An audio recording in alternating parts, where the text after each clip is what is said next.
Hello student, তোমরা যারা ক্যালকাটা ইউনিভার্সিটির আন্ডারে থার্ড সেমিস্টারের ছাত্রছাত্রী আছো এবং তোমাদের রাষ্ট্রবিজ্ঞান সাবজেক্টে অনার্স আছে, তোমাদের জন্য আজকের ক্লাসটা খুবই গুরুত্বপূর্ণ। আজকে ক্লাসে তোমাদের ডিএসসিসি 3 পেপার থেকে কিছু মোস্ট ইম্পর্টেন্ট প্রশ্ন উত্তর নিয়ে আলোচনা করব। আজকে প্রশ্ন উত্তরগুলো তোমাদের মডিউল 1 থেকে থাকছে। প্রথম প্রশ্ন, তুমি কি মনে করো নীতিমানবাচক ও অভিজ্ঞতাবাদী দৃষ্টিভঙ্গি পরস্পর বিরোধী? যুক্তি সহকারে ব্যাখ্যা করো। এর সঙ্গেই আছে কি অর্থে আচরণবাদী দৃষ্টিভঙ্গিকে একটি পদ্ধতিগত বিপ্লব বলে গণ্য করা যায়। অ্যান্সার দেখো, আদর্শনিষ্ঠ দৃষ্টিভঙ্গি ও অভিজ্ঞতাবাদী দৃষ্টিভঙ্গি রাষ্ট্রবিজ্ঞানের আলোচনায় এই দুই দৃষ্টিভঙ্গির সৃষ্টি হয়েছে তথ্য ও মূল্য সমস্যাকে কেন্দ্র করে। তথ্য ও মূল্য সমস্যাকে কেন্দ্র করে, অর্থাৎ ফ্যাক্ট ভ্যালু প্রবলেমকে কেন্দ্র করে। আদর্শ স্থাপনকারী দৃষ্টিভঙ্গি অনুসরণকারীদের অভিমত অনুসারে রাজনীতি অনুশীলনকে মূল্য নিরপেক্ষ করা যায় না। ভালো করে এগুলো বুঝবে যে আদর্শ স্থাপনকারী দৃষ্টিভঙ্গির অনুসরণকারীদের অভিমত অনুসারে রাজনীতির অনুশীলনকে মূল্য নিরপেক্ষ করা যায় না। ঠিক আছে, স্বাভাবিকভাবেই রাষ্ট্রবিজ্ঞান বিশুদ্ধ বিজ্ঞানের পর্যায়ভুক্ত হতে পারে না। অন্যদিকে অভিজ্ঞতাবাদীরা রাজনীতির বিজ্ঞান গড়ে তোলার পক্ষপাতী। তাদের মতানুসারে রাষ্ট্রবিজ্ঞানের আলোচনা হবে মূল্য নিরপেক্ষ। তারপরে কি বলা হচ্ছে দেখো, মূল্য বিচারের কোনো অবকাশ এখানে থাকবে না। রাষ্ট্রবিজ্ঞানীদের দায়িত্ব হলো তথ্য সংগ্রহ ও বিশ্লেষণ, রাজনৈতিক আচরণের বর্ণনা ও বিশ্লেষণ এবং রাজনৈতিক আচরণের বর্ণনা ও বিশ্লেষণ। এখানে প্রথমত কি বলা হচ্ছে দেখো, আদর্শনিষ্ঠ দৃষ্টিভঙ্গিতে মূল্যবোধের ওপর প্রাধান্য আরোপ করা হয়। আদর্শবাদী রাষ্ট্রবিজ্ঞানীদের অভিমত অনুযায়ী মূল্যবোধ ব্যতিরেকে তত্ত্ব গঠন করা যায় না। মানুষ তার জীবনকে গড়ে তোলে নির্দিষ্ট মূল্যবোধের ভিত্তিতে। অভিজ্ঞতাবাদী দৃষ্টিভঙ্গিতে মূল্যবোধের ধারণাকে সতর্কতার সঙ্গে পরিহার করা হয়, অর্থাৎ বাদ দেওয়া হচ্ছে। অভিজ্ঞতাবাদী দৃষ্টিভঙ্গি হলো মূল্যবোধহীন বা মূল্যবোধ বর্জিত একটি দৃষ্টিভঙ্গি। এই দৃষ্টিভঙ্গির মূল বিষয় হলো তথ্য। ঠিক আছে, তাই এই দৃষ্টিভঙ্গি তথ্যভিত্তিক ও বাস্তবসম্মত। তারপরে কি বলা হচ্ছে দ্বিতীয়ত দেখো, আদর্শনিষ্ঠ দৃষ্টিভঙ্গি রাষ্ট্রবিজ্ঞানের অনেক ক্ষেত্রে বলছে আদর্শনিষ্ঠ দৃষ্টিভঙ্গি অনেক ক্ষেত্রে অনুমান ভিত্তিক ও কল্পনাশ্রয়ী। ভালো করে বুঝবে, আদর্শনিষ্ঠ যে দৃষ্টিভঙ্গি সেটা অনেক ক্ষেত্রে অনুমান ভিত্তিক এবং কল্পনাশ্রয়ী। তার ফলে বাস্তবের সঙ্গে তার সম্পর্কের অভাব দেখা যায়। আর স্বাভাবিকভাবেই আদর্শনিষ্ঠ দৃষ্টিভঙ্গিতে বিজ্ঞান মনস্কতার অভাব পরিলক্ষিত হয়। বিপরীতক্রমে বিজ্ঞান মনস্কতা হলো অভিজ্ঞতাবাদী দৃষ্টিভঙ্গির একটা বড় বৈশিষ্ট্য। তৃতীয়ত কি, আদর্শনিষ্ঠ দৃষ্টিভঙ্গিতে অনুসৃত আলোচনা পদ্ধতি ও বর্ণনামূলক। বলছে আদর্শনিষ্ঠ দৃষ্টিভঙ্গিতে অনুসৃত যে আলোচনা পদ্ধতি সেটা বর্ণনামূলক। এই কারণে এই দৃষ্টিভঙ্গি হচ্ছে বর্ণনামূলক। অপরদিকে অভিজ্ঞতাবাদী দৃষ্টিভঙ্গিতে বিষয়াদি আলোচনার ক্ষেত্রে বর্ণনামূলক পদ্ধতিকে পরিহার করা হয়। এই দৃষ্টিভঙ্গি আলোচনা পদ্ধতিতে বৈজ্ঞানিক দৃষ্টিকোণের ওপর গুরুত্ব আরোপ করা হয়। চতুর্থ, আদর্শনিষ্ঠ দৃষ্টিভঙ্গি অনুযায়ী আদর্শ সমাজ গড়ে তোলা দরকার। তার জন্য প্রয়োজন হলো আদর্শ রাষ্ট্রনীতির প্রতিষ্ঠান, আদর্শ রাষ্ট্রনৈতিক প্রতিষ্ঠান। আদর্শ প্রতিষ্ঠান গড়ে তোলার ওপরে জোর দেওয়া হয়েছে। এই কারণে বলা হয়েছে যে আদর্শনিষ্ঠ দৃষ্টিভঙ্গিতে প্রাতিষ্ঠানিক আলোচনা প্রাধান্য পেয়েছে। অপরদিকে অভিজ্ঞতাবাদী দৃষ্টিভঙ্গিতে রাজনৈতিক প্রক্রিয়ার আলোচনার ওপরে জোর দেওয়া হয়। এই দৃষ্টিভঙ্গিতে প্রাতিষ্ঠানিক আলোচনাকে স্বীকার ও সমর্থন করা হয় না। পঞ্চমত কি, সুনির্দিষ্ট কোনো রাজনীতির মূল্যবোধ বা মতাদর্শকে ভিত্তি করে আদর্শনিষ্ঠ দৃষ্টিভঙ্গি গড়ে ওঠে, কিন্তু অভিজ্ঞতাবাদী রাজনৈতিক দৃষ্টিভঙ্গি আদর্শ ও মূল্যবোধ বিরোধী। 6 নম্বর পয়েন্ট দেখো, অভিজ্ঞতাবাদী রাষ্ট্রবিজ্ঞানীরা একটি সাধারণ বা সর্বজনীন তত্ত্ব গড়ে তোলার পক্ষপাতী। এই তত্ত্বের মাধ্যমে যে কোনো রাজনৈতিক বিষয়ের ব্যাখ্যা বিশ্লেষণ সম্ভব হবে। অপরদিকে আদর্শবাদী রাষ্ট্রবিজ্ঞানীরা বিভিন্ন মূল্যবোধের ব্যবধানে বিশ্বাস করেন এবং তারা এই ব্যবধান পরিমাপ করার উদ্দেশ্যে বিবিধ মানদণ্ড প্রয়োগ করার পক্ষপাতী। 7 নম্বর, আদর্শনিষ্ঠ দৃষ্টিভঙ্গিতে কোনো পূর্ব নির্ধারিত সিদ্ধান্তের মাধ্যমে ব্যাখ্যা বিশ্লেষণ করা হয় এবং তত্ত্ব গড়ে তোলা হয়। অপরদিকে অভিজ্ঞতাবাদী দৃষ্টিভঙ্গিতে রাজনৈতিক জীবনের পারিপার্শ্বিকতা থেকে প্রয়োজনীয় যাবতীয় উপকরণ ও তথ্যাদি গৃহীত হয়।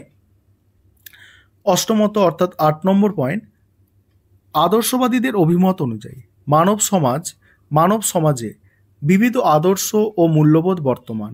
এই সমস্ত আদর্শ ও মূল্যবোধ অভিন্ন মানের নয়। এই কারণে আদর্শনিষ্ঠ দৃষ্টিভঙ্গিতে মূল্যবোধ বা আদর্শের শ্রেণীবিন্যাস পরিলক্ষিত হয়। অপরদিকে অভিজ্ঞতাবাদী দৃষ্টিভঙ্গি আদর্শ ও মূল্যবোধকে পুরোপুরি পরিহার করার কথা বলা হয়েছে।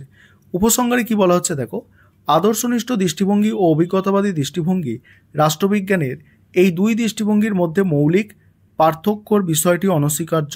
তার সত্ত্বেও এই দুই দৃষ্টিভঙ্গির মধ্যে ক্ষীণ একটি যোগসূত্র আছে।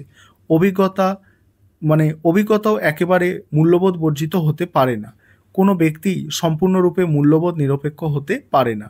এবার আচরণবাদ পদ্ধতিগত বিপ্লব, এই যে পার্টটা আছে এই প্রশ্নের সঙ্গে, এটা দিয়ে কিন্তু প্রশ্ন তোমাদের পরীক্ষায় থাকবে।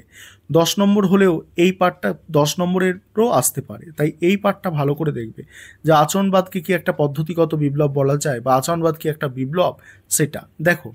আচরণবাদী দৃষ্টিভঙ্গি রাষ্ট্রবিজ্ঞানের একটি পদ্ধতিগত বিপ্লব হিসাবে গণ্য করা হয়, কারণ এটি ঐতিহ্যবাহী আদর্শবাদী ও প্রাতিষ্ঠান কেন্দ্রিক বিশ্লেষণের পরিবর্তে একটি নতুন বৈজ্ঞানিক পদ্ধতি প্রবর্তন করে। আচরণবাদ রাষ্ট্রবিজ্ঞানে মানুষের আচরণ, মানসিকতা ও সিদ্ধান্তের প্রক্রিয়াকে কেন্দ্র করে গবেষণা করে এবং পরিসংখ্যান ও উপাত্ত বিশ্লেষণের মাধ্যমে এই আচরণকে বুঝতে চায়। এই দৃষ্টিভঙ্গি প্রকৃত তথ্য, পরিমাপযোগ্য ফলাফল ও প্রমাণ নির্ভর গবেষণার ওপর জোর দেয়। আচরণবাদী পদ্ধতি রাষ্ট্রবিজ্ঞান চর্চায় গুণগত পরিবর্তন আনে। এটি পরীক্ষামূলক গবেষণার মাধ্যমে রাজনৈতিক প্রক্রিয়া ও মানুষের আচরণ বিশ্লেষণ করে। আচরণবাদীরা মনে করে যে রাজনৈতিক প্রক্রিয়া এবং প্রতিষ্ঠানগুলি বুঝতে হলে শুধুমাত্র তাদের কাঠামোগত বৈশিষ্ট্যের ওপর নির্ভর না করে মানুষের কার্যকলাপ ও আচরণ বিশ্লেষণ করা উচিত। এই পদ্ধতি একদিকে রাষ্ট্রবিজ্ঞানের গবেষণার বৈজ্ঞানিক ভিত্তি প্রতিষ্ঠা করে, অন্যদিকে ব্যক্তিগত ও সামাজিক প্রভাবগুলির প্রতি আলোকপাত করে। আচরণবাদ রাষ্ট্রবিজ্ঞানের একটি পদ্ধতিগত পরিবর্তন আনে, কারণ এটি কাঠামো ও নীতিকেন্দ্রিক গবেষণার পরিবর্তে ব্যক্তি ও গোষ্ঠীর রাজনৈতিক আচরণকে গুরুত্ব দেয়। আর এই অভিজ্ঞতা ভিত্তিক তথ্যের ওপর ভিত্তি করে রাজনৈতিক প্রক্রিয়াগুলিকে ব্যাখ্যা করে আচরণবাদ রাজনৈতিক বিজ্ঞানকে একটি পজিটিভিস্টিক শাখায় রূপান্তরিত করেছে, যেখানে লক্ষ্য হলো ভবিষ্যৎ বাণীযোগ্য, বৈজ্ঞানিক ও নির্ভুল ফলাফল প্রদান করা। আর এই দৃষ্টিভঙ্গি ঐতিহ্যবাহী পদ্ধতির সীমাবদ্ধতাকে চ্যালেঞ্জ করে এবং রাজনীতিকে মানবিক অভিজ্ঞতার অংশ হিসাবে অধ্যয়ন করার নতুন দিশা প্রদান করে। তাই এটি রাষ্ট্রবিজ্ঞানের একটি বিপ্লবাত্মক পদ্ধতিগত পরিবর্তন হিসাবে পরিগণিত হয়। তারপরের প্রশ্ন হচ্ছে আধুনিক রাজনীতি চর্চায় উত্তর আচরণবাদী দৃষ্টিভঙ্গির ওপর টিকা। এই প্রশ্নের উত্তর আচরণবাদী দৃষ্টিভঙ্গির ওপর টিকা, এই প্রশ্নের উত্তরটা তোমরা দেখে নাও। এটা আমি স্ক্রল করে যাচ্ছি, তারপরে প্রশ্ন আমি আলোচনা করছি। আরেকটা বিষয় তোমাদের আমি একটু বলে নিই যে তোমাদের জন্য অনলাইন কোচিং ক্লাস চলছে। তোমরা যদি কেউ অ্যাডমিশন নিতে চাও পরবর্তী সেমিস্টারের জন্য, এই সেমিস্টার 3rd সেমিস্টারে তো তোমাদের পরীক্ষা, এখন তো আর অ্যাডমিশন হবে না 3rd সেমিস্টারে। 4th সেমিস্টারের জন্য যদি অ্যাডমিশন নিতে ইচ্ছুক থাকো, নিচে যে নম্বরটা দেখতে পাচ্ছ এই নম্বরে যোগাযোগ করে অ্যাডমিশন নিতে পারো। আমাদের সপ্তাহে 3 দিন করে ক্লাস হয়, আর তোমাদের 4th সেমিস্টারে 4টে পেপার আছে, 4টে পেপারই তোমাদের কিন্তু করানো হবে। তারপরে দেখে নাও, এই প্রশ্নের উত্তরটা স্ক্রল করে যাচ্ছি, তোমরা দেখে নাও। আর পরের প্রশ্নের উত্তর যেগুলো মোস্ট একদম ইম্পর্টেন্ট সেগুলো আবার আলোচনা আমি করছি, ঠিক আছে? এই প্রশ্নের উত্তরটা তোমরা দেখে নাও। যেমন পরের প্রশ্ন আছে দেখো, আইনি প্রাতিষ্ঠানিক বিশ্লেষণ ধারায় আনুষ্ঠানিক রাজনৈতিক কাঠামোর মৌলিক গুরুত্ব আলোচনা করো। ঠিক আছে, এই প্রশ্নটাও একটা ভালো প্রশ্ন, ঠিক আছে? এই প্রশ্নটাও তোমরা দেখে নাও একটু, আমি এটাও আলোচনা করছি না, এটা দেখে নাও, আমি স্ক্রল করে যাচ্ছি। দেখো প্রশ্নের উত্তরটা তোমরা দেখে নাও, সমালোচনা আছে তার, দেখো। এরপরের প্রশ্ন আছে, নারীবাদ কি একটি রাজনৈতিক বিষয়? বক্তব্যের সপক্ষে যুক্তি দাও। নারীবাদ কি একটা রাজনৈতিক বিষয়? বক্তব্যের সাপেক্ষে যুক্তি। এই প্রশ্নটা হচ্ছে একটা মোস্ট ইম্পর্টেন্ট প্রশ্ন। এই প্রশ্নের উত্তরটা আলোচনা করছি, ভালো করে মনোযোগ সহকারে তোমরা শোনো এবং দেখো। দেখো, প্রথমে একটা ইন্ট্রোডাকশন দিতে হবে, ঠিক আছে? সেখানে কি লিখবে দেখো, নারীবাদ বা ফেমিনিজম নারী ও পুরুষের মধ্যে সামাজিক, অর্থনৈতিক, রাজনৈতিক এবং সাংস্কৃতিক সমতার আদর্শের ভিত্তি করে গড়ে ওঠা একটি আন্দোলন। এটি মূলত পুরুষতান্ত্রিক সমাজ ব্যবস্থার প্রভাব ও এর শোষণমূলক চরিত্রকে চ্যালেঞ্জ করে এবং নারীর অধিকার প্রতিষ্ঠার দাবিতে রাজনৈতিক ও সামাজিক সংগ্রামকে প্রাধান্য দেয়। প্রশ্নটি নির্দিষ্টভাবে নারীবাদকে একটি রাজনৈতিক বিষয় হিসাবে চিহ্নিত করতে চায়, যা রাষ্ট্রবিজ্ঞানের প্রেক্ষিতে গুরুত্বপূর্ণ। রাষ্ট্রীয় কাঠামো, ক্ষমতার বিকেন্দ্রীকরণ এবং নাগরিক অধিকার বিষয়ে নারীবাদ যে রাজনৈতিক ভূমিকা পালন করে তা বিশ্লেষণ করা প্রয়োজন। এবার কি বলা হচ্ছে দেখো, মূল আলোচনার বিষয় বা মূল আলোচ্য বিষয় কি আছে দেখো, নারীবাদ কেন রাজনৈতিক? এই প্রশ্নের উত্তর খুঁজতে হলে সমাজের ক্ষমতার গঠন, আইন কাঠামো এবং সামাজিক অবকাঠামোয় নারীর অবস্থানকে বিশ্লেষণ করতে হবে। নারীর অবস্থানকে কি করতে হবে? বিশ্লেষণ করতে হবে। এখানে প্রথম পয়েন্ট আছে রাজনৈতিক কাঠামোতে প্রভাব। নারীবাদ রাষ্ট্র এবং ক্ষমতার গঠনকে পুনর্বিবেচনা করতে চায়। ক্যারল প্যাটম্যানের দ্য সেক্সুয়াল কন্ট্যাক্ট গ্রন্থে উল্লেখ আছে যে আধুনিক রাষ্ট্র পুরুষতান্ত্রিক চুক্তির ভিত্তিতে গঠিত। নারীর ভূমিকা সেখানে গৃহকর্মে সীমাবদ্ধ এবং ক্ষমতার কেন্দ্রে তাদের প্রবেশ নিষিদ্ধ। নারীবাদী চিন্তাধারা এই বৈষম্য চিহ্নিত করে রাষ্ট্রের রাজনৈতিক কাঠামো পরিবর্তনের আহ্বান জানায়। তারপরে কি বলা হচ্ছে দেখো, আইনি সমতা এবং নাগরিক অধিকার। আইন এবং নীতি নারীর বিরুদ্ধে বৈষম্যের প্রধান কারণ।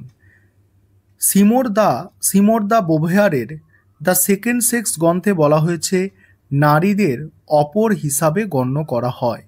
এই অপরতার ভিত্তিতে তৈরি হওয়া রাষ্ট্রীয় নীতি নারীদের অধিকার থেকে বঞ্চিত করে। নারী পুরুষের সমান অধিকার নিশ্চিত করার জন্য নারীবাদ আইনি কাঠামোর সংরক্ষণ চায়। তারপর বলা হচ্ছে সামাজিক এবং সাংস্কৃতিক প্রভাব। নারীবাদ রাজনৈতিক আন্দোলন হলেও এটি সমাজ এবং সংস্কৃতিকে গভীরভাবে প্রভাবিত করে। জুডিথ বাটলারের জেন্ডার ট্রাভেল গ্রন্থে জেন্ডারকে সামাজিক নির্মাণ হিসাবে চিহ্নিত করা হয়েছে। রাষ্ট্রীয় এবং সামাজিক নীতিতে লিঙ্গভিত্তিক বৈষম্য চিহ্নিত করে নারীবাদ একটি নতুন সামাজিক চেতনার সূচনা ঘটাতে চায়। তারপর দেখো, ক্ষমতার কাঠামোতে পরিবর্তন। মিশেল ফুকোর ক্ষমতার ধারণা অনুযায়ী ক্ষমতা কেবলমাত্র দমনমূলক নয়, এটি উৎপাদনশীল। নারীবাদ পুরুষতন্ত্রের ক্ষমতার কাঠামোকে চ্যালেঞ্জ করে এবং সমতাভিত্তিক ক্ষমতা সম্পর্ক গড়ে তোলার প্রস্তাব দেয়। এটি রাষ্ট্র এবং রাজনীতিতে একটি গুরুত্বপূর্ণ ভূমিকা পালন করে। এবার সমালোচনা দেখো, সমালোচনার পয়েন্টগুলো দেখে নাও।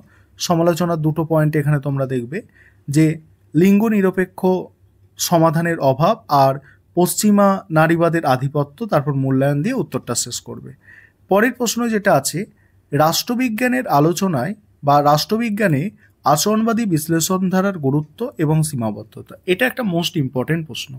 কি বলা হচ্ছে দেখো, বিজ্ঞানের মর্যাদা পেয়েছে। সাধারণ বিজ্ঞানের ক্ষেত্রে গবেষণা ও পর্যালোচনা করার জন্য যেমন বিশেষ দৃষ্টিভঙ্গি আছে, তেমনি রাষ্ট্রবিজ্ঞানের ক্ষেত্রেও আছে।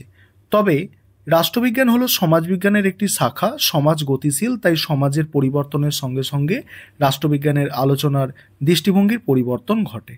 দীর্ঘকাল ধরে রাষ্ট্রবিজ্ঞান আলোচনায় যে দৃষ্টিভঙ্গি চলে আসছিল তার নাম সনাতন দৃষ্টিভঙ্গি, কিন্তু সমাজের পরিবর্তনের সঙ্গে সঙ্গে নতুন দৃষ্টিভঙ্গি গড়ে উঠেছে।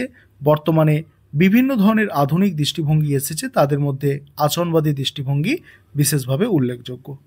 আচরণবাদী দৃষ্টিভঙ্গির উৎপত্তি। আচরণবাদী দৃষ্টিভঙ্গি হলো একটি প্রতিবাদী দৃষ্টিভঙ্গি। সনাতন দৃষ্টিভঙ্গির বিভিন্ন রাজনৈতিক প্রতিষ্ঠান ও তাদের কার্যাবলী নিয়ে আলোচনা করে, বিভিন্ন ধরনের সরকার ও তাদের দোষগুণ নিয়ে আলোচনা করে, কিন্তু এই সব আলোচনার মাধ্যমে কোনো দেশের রাজনৈতিক ব্যবস্থা ও তার চরিত্র সম্পর্কে জানা যায় না। সেই কারণে এই দৃষ্টিভঙ্গির বিরুদ্ধে প্রতিবাদ স্বরূপ আধুনিক দৃষ্টিভঙ্গি জন্ম হয়েছে।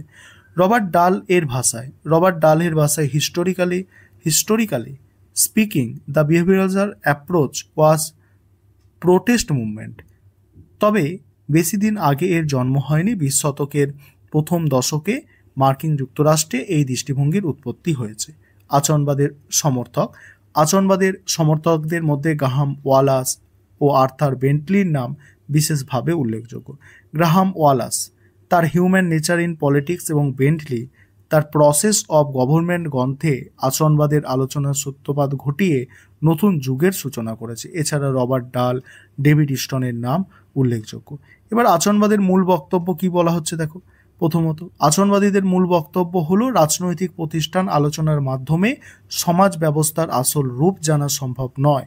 এটি জানতে গেলে সমাজে ব্যক্তি বা গোষ্ঠী কী ধরনের আচরণ করে তা জানা দরকার। সেই জানার অভিজ্ঞতার আলোকে রাজনৈতিক কাঠামো বিচার করতে হবে, কারণ আচরণবাদীরা মনে করে কোনো ব্যক্তির বা গোষ্ঠীর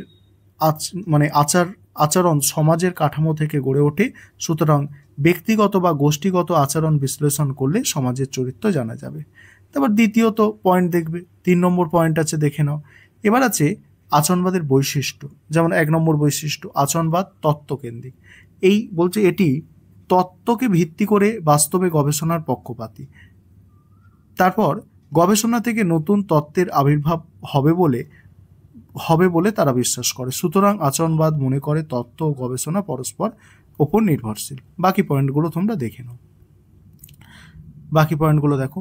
পরের যে পার্টটা ছিল আচরণবাদ একটি পদ্ধতিগত বিপ্লব, এটা প্রথম প্রশ্নের যে উত্তর সেখানেই আমি আলোচনা করেছি, তবে এখানে সমালোচনা অ্যাড করা আছে, তোমরা দেখতে পারো, সমালোচনা এবং মূল্যায়ন। তারপরে নারীবাদ, পরের প্রশ্ন, নারীবাদ পিতৃতান্ত্রিকতার নিষ্পেষণ উন্মোচিত করে, বিবৃতিটি ব্যাখ্যা করো। এটা একটা মোস্ট ইম্পর্টেন্ট প্রশ্ন। এটা আমি খুব ধীরে ধীরে স্ক্রল করে যাচ্ছি, তোমরা দেখে নাও।